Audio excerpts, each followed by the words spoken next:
Bom dia, matriarcado. A primeira pergunta costuma ser: como surgiu o tarô? E aí a gente vai ter um problema. Eu tenho uma má notícia para dar para vocês. Eu não faço a menor ideia. Mas não sou só eu. Não é uma incompetência de taróloga. Na verdade, ninguém sabe. Ninguém. O tarô está circulando aí há pelo menos 6 séculos, conversando com a humanidade, apresentando para ela espelhos pelos quais ela pode se enxergar e se entender. E ninguém faz a menor ideia de como surgiu o tarô. Não é o máximo. O tarô clássico é o tarô de Marselha. Mas existem milhares, talvez milhões de releituras do tarô no mundo e de obras de arte, outros baralhos confeccionados a partir do estudo do tarô e do estudo comparado, inclusive, do tarô com outras mitologias e com outros sistemas simbólicos. O tarô é em si um sistema simbólico, um alfabeto simbólico, um oráculo. Mas ele, por ser universal, vai dialogar com imagens que existem em diversas culturas, em diversas mitologias. Por quê? Porque são todas baseadas em imagens do inconsciente coletivo. Então existe essa universalidade. E o tarô de Marselha, pelas suas formas, pela sua paleta de cores, pela forma de representação, pela ordem em que ele apresenta os arcanos maiores, ele é o tarô, e também pela sua origem, ele é o tarô universal. Ele é o tarô inicial. Ele é o tarô que é um ancestral das cartas do baralho comum, que inclusive passaram a circular também dialogando com outros sistemas oraculares. A gente tem, por exemplo, o baralho cigano clássico, que na verdade ele tem esse apelido de baralho cigano, mas ele é um baralho Lenormand, o baralho de uma cartomante específica, uma cartomante francesa, que talvez tenha origens ciganas, mas enfim, ele ganhou esse apelido de baralho cigano, porque as artes da cartomancia são atribuídas a esse povo. Isso ficou cristalizado na Europa. Então, esse baralho clássico da Madame Lenormand, que é o baralho cigano, o baralho Lenormand, ele dialoga com as cartas do baralho comum. Não era isso que eu ia falar, não, mas vamos por aí. Ele dialoga com as cartas do baralho comum, até que eu me lembro. Ele dialoga com as cartas do baralho comum porque ele incorpora a elas as representações, nessa jornada que se inicia no cavaleiro e que se conclui na cruz.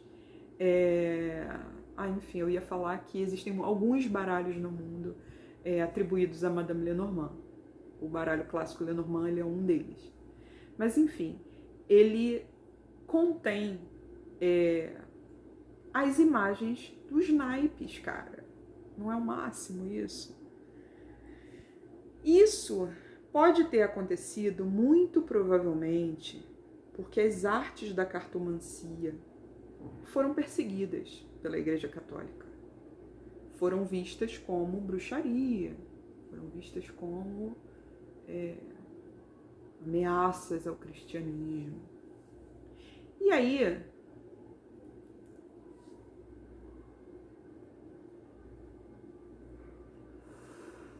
a gente tem esse fenômeno de que os dois grandes grupos de cartas do tarô, eles também traçaram de maneira meio independente a sua caminhada, em termos de sabedoria entre os muitos povos, e passaram a ser utilizados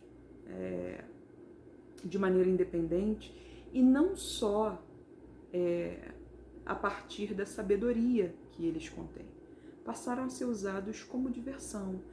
É possível até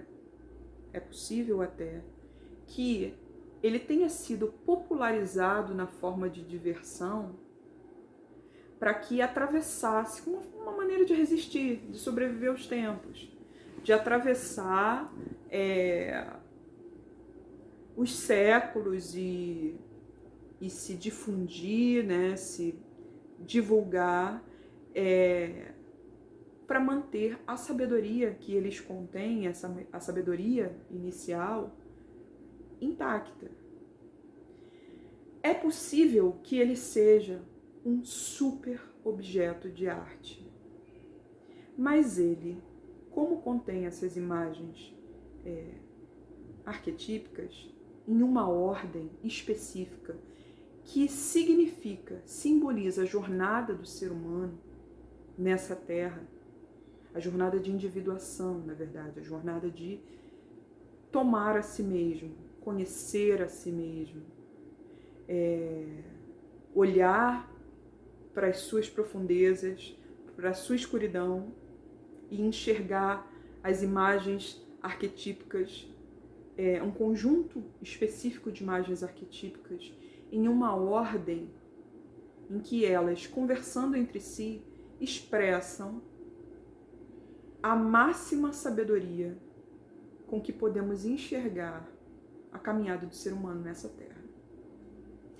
Essa jornada, ela está descrita nos arcanos maiores, um grupo de 22 cartas que contém os mistérios ou sabedorias maiores do tarô. Tá? Só que os arcanos menores, eles têm uma função de representar mistérios mais ligados mesmo à existência terrena, não a transcender a existência terrena, mas a se apropriar dela. Eles representam os elementos da natureza. Os arcanos menores são os 4 naipes, porque esses naipes são os elementos da natureza. O naipe de paus é o elemento fogo. Ele é também chamado de tochas ou de bastões. E essas tochas contêm o elemento fogo. É a forma pela qual o ser humano consegue ser portador do elemento fogo. O naipe de moedas ou de ouros ou de pentáculos, porque na verdade são pentáculos dourados representados nas cartas, eles são a voz do elemento terra. É a relação do ser humano com a vida material. A capacidade do ser humano de se relacionar com o meio, transformando o meio para a sua sobrevivência, para a manutenção da sua vida, do seu corpo, a relação com a terra. É a capacidade de quantificar também, de se organizar através do reconhecimento de valores, naquilo que circula, naquilo que na relação do ser humano com o meio, aquilo que é objeto da transformação desse meio, produto desse meio, a capacidade de fazer circular isso e valorar isso enquanto circula. Isso é elemento terra. Nos relacionamos com a riqueza da matéria. O naipe de espadas é o naipe do elemento ar. Por que espadas? Porque metal, na verdade, metal, por exemplo, na cultura chinesa, faz às vezes da simbologia do elemento ar. Essas espadas, elas são a representação do conflito, da dialética, da capacidade de confrontarmos ideias. E aí lidamos com o imaterial. Ao manejar as espadas, ao se colocar diante do conflito, a mente humana tem a oportunidade de se engrandecer,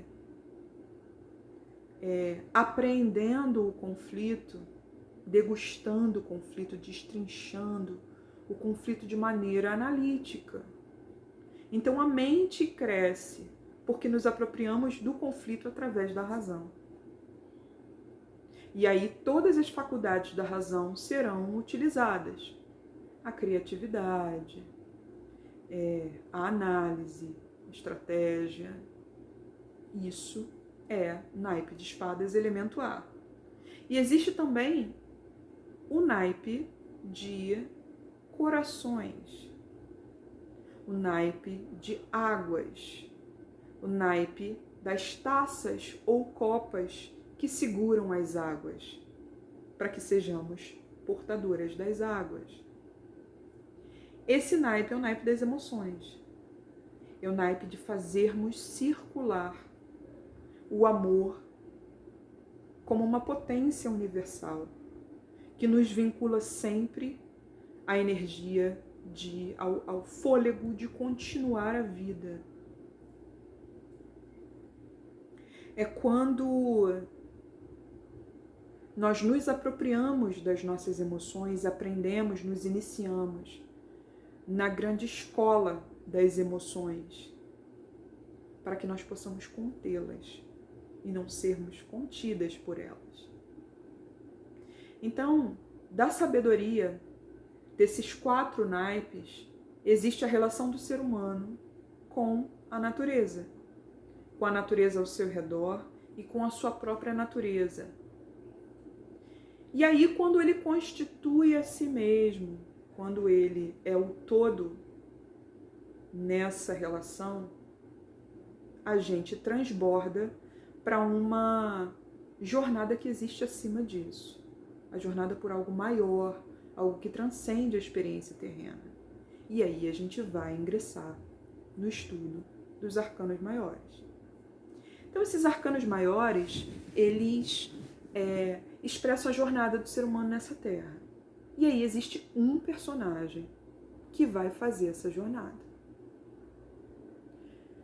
Esse personagem está fora da jornada. A jornada existe independentemente dele. Ele é alguém que se inicia, que vai mergulhar nessa jornada para tomar a si mesmo nas mãos, para completar uma volta na sabedoria,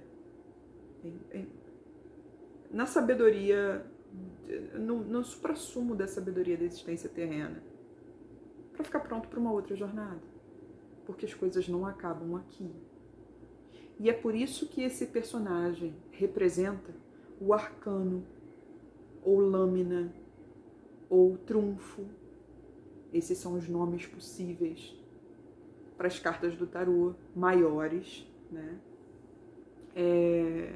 É possível também chamar as cartas menores de lâminas ou de arcanos, mas os trunfos são as cartas maiores.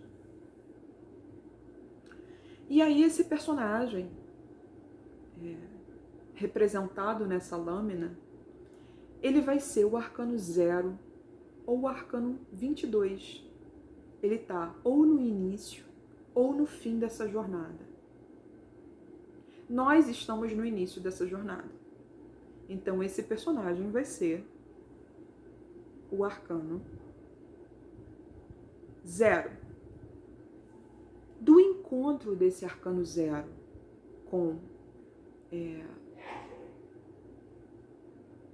Alguém espirrou. Algum de meus vizinhos espirrou aqui, me desconcentrou. Esqueci o que eu estava falando, gente. Acontece, isso vai acontecer na gravação de vídeos, principalmente quando eu tiver dito coisas boas e importantes em uma ordem legal.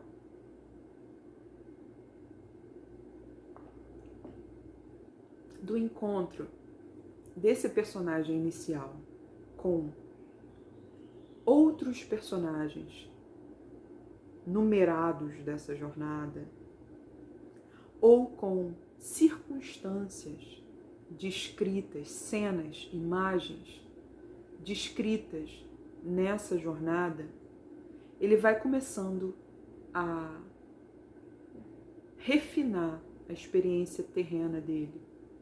Ele vai começando a incorporar a si mesmo determinadas sabedorias para ele ser maior, para ele completar essa volta em torno de si. Esse personagem que começa a nossa jornada é o louco. O louco, ele é um perdido. Ele é um caminhante que não tem qualquer atitude, desejo, compromisso, qualquer refino, qualquer exercício filosófico diante do caminho. Ele não tá nem aí pra porra nenhuma. Ele só tá caminhando, bicho. Ele é um perdido. Ele é um vagabundo. Ele é um sem rumo. Ele é alguém que tá na vida a passeio. Esse é o louco, o nosso caminhante. No início da sua jornada, ele é absolutamente ignorante em relação à própria jornada, em relação a si mesmo.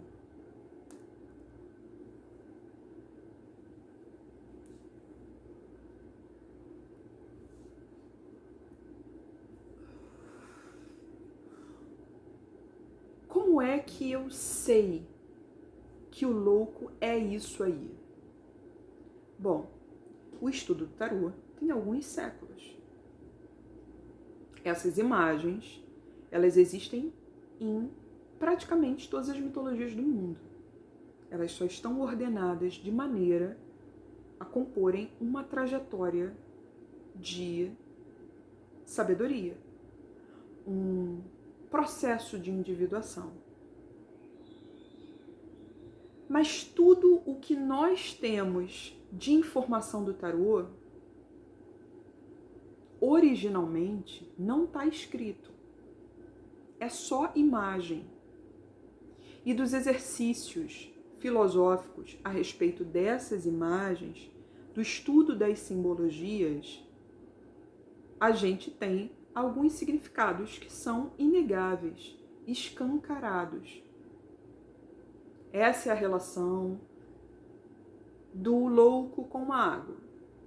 Essa é a relação do louco depois que passa pelo mago com a sacerdotisa, na ordem.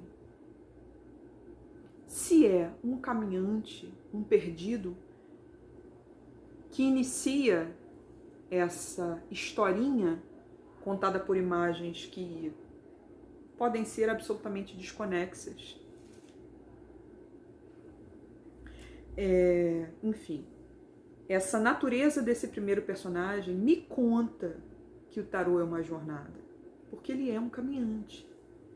Ele é um cara que pode ser um arlequim, ele pode ser um bobo da corte, ele pode ser um vagabundo, um palhaço. Ele é alguém que está vagando pelo mundo com a sua trouxa. E ele está caminhando pelo mundo de maneira absolutamente descompromissada, porque ele está à beira de um abismo, ele pode cair. Ele não tem qualquer compromisso com o caminho dele, nem com ele mesmo. Talvez ele nem acredite na vida, ele está aí na pista, para negócio. Dessa representação, desse desenho do louco, eu tenho toda uma história que eu posso contar. E a minha proposta é que a gente pense o tarô dentro dessa história. Muito antes da gente instrumentalizar as cartas de maneira divinatória, é importante que a gente tenha consciência dessa história. Que a gente tenha consciência de como as cartas se posicionam dentro dessa história. Tá?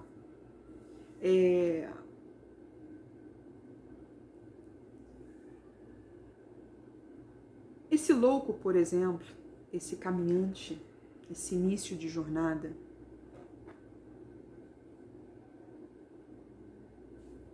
Tá foda acender aqui. Que eu tô acendendo na vela.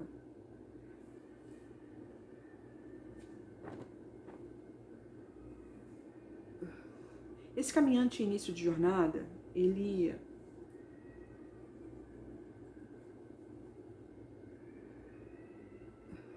provavelmente vive um encontro com o cara da segunda carta, que é o mago. Como é que eu sei que esse cara é um mago? Em primeiro lugar, ele leva esse nome.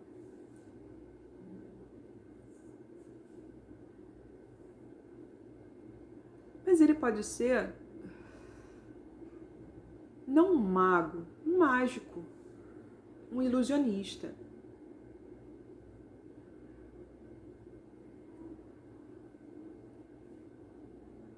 Ele é um cara diante de uma mesa, uma tábua, organizada com alguns instrumentos e com os 4 elementos da natureza ali representados. Os 4 naipes do baralho comum, dos arcanos menores. Eles não estão ali na forma de naipes, mas ele é alguém que vive a sabedoria dos arcanos menores. Esse é o seu instrumento. Então ele é alguém que está muito envolvido com a existência terrena. Ele é alguém que é capaz de nos dar consciência de que, alguém que domina, que instrumentaliza a consciência de que está vivo aqui nessa terra, de que está se relacionando com os 4 elementos, de que está se relacionando com o básico da existência.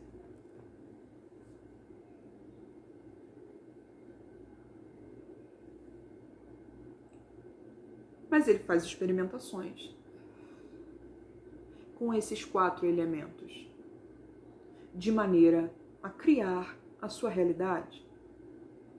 Ele é um criador da sua realidade. E ele está numa condição diferente desse caminhante perdido. Ele não está perdido.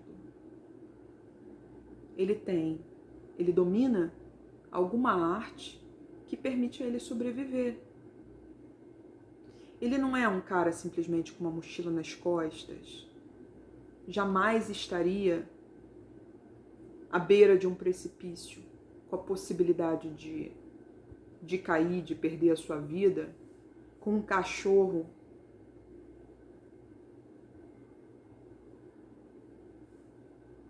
atacando ele no caminho. Não é um cara com roupas gastas e que não sabe de onde vem e para onde vai. Ele é alguém que está numa outra condição, diante da sobrevivência. Ele é alguém que instrumentaliza algumas sabedorias básicas para sobreviver, para criar a sua vida, a sua realidade. E a vida terrena é uma ilusão. E é por isso que ele é um ilusionista. Ele se relaciona com essa dimensão da ilusão, do véu da ilusão, que é a matéria. Existe uma existência. Há uma existência, há uma forma de existir que é superior à mera matéria. Ele sabe que existe. Ele se relaciona com ela a partir dos elementos terrenos, fazendo mágica ou fazendo magia. Não temos como saber. Esse cara é impossível acender. Esse cara é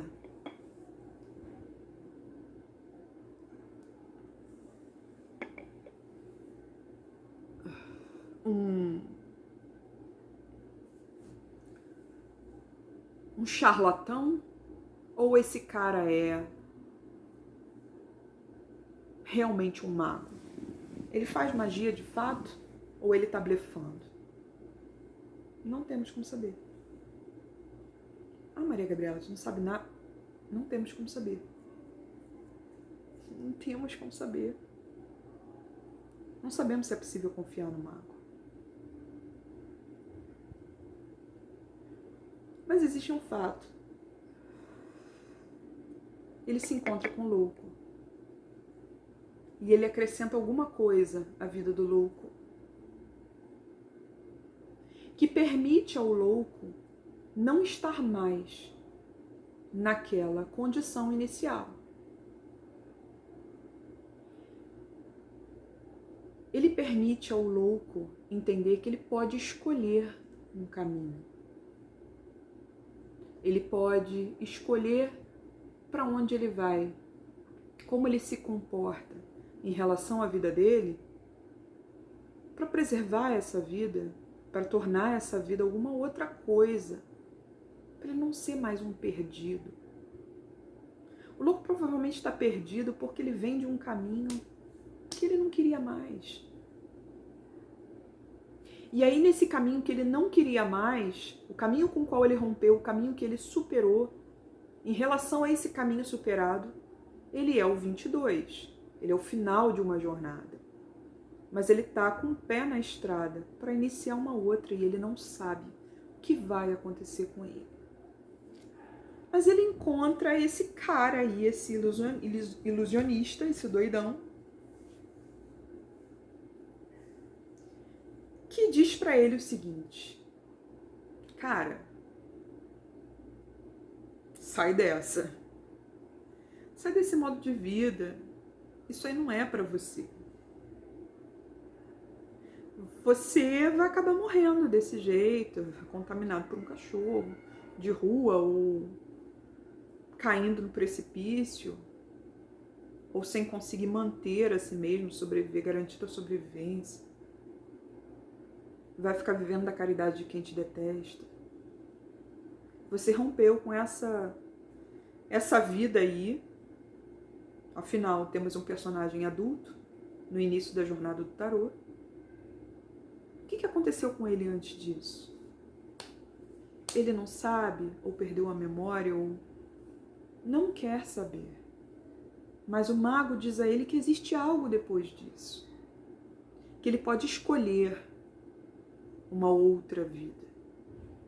Então, é a partir do encontro do mago com o louco que o louco se inicia. Eu gosto de descrever o mago como um cara que sobrevive por aí, como um mágico, um ilusionista, fazendo magia, se valendo de manipular muito bem a fantasia das pessoas por onde ele passa. Ele também é um caminhante, mas com uma atitude diferente da atitude do louco. Ele é um caminhante esperto, ele é um caminhante que está ligado. Eu gosto de descrevê-lo como um cara que, ao fazer essas magias, ao encantar as pessoas para o oculto, para o desconhecido, independentemente de ser verdade ou não, ele faz com que elas acreditem em algo maior. Ele faz com que as pessoas se deparem com um mago dentro delas. E essa é a força do tarô. As cartas, os arcanos fazem com que a gente se encontre com essas imagens dentro de nós. Então o louco foi encontrar o seu mago interior. É um cara que está na jornada. E ao olhar para o outro, esse outro espelhou para ele algumas coisas que estão dentro dele. E aí ele se tornou algo maior, algo além do louco. A gente continua no próximo vídeo.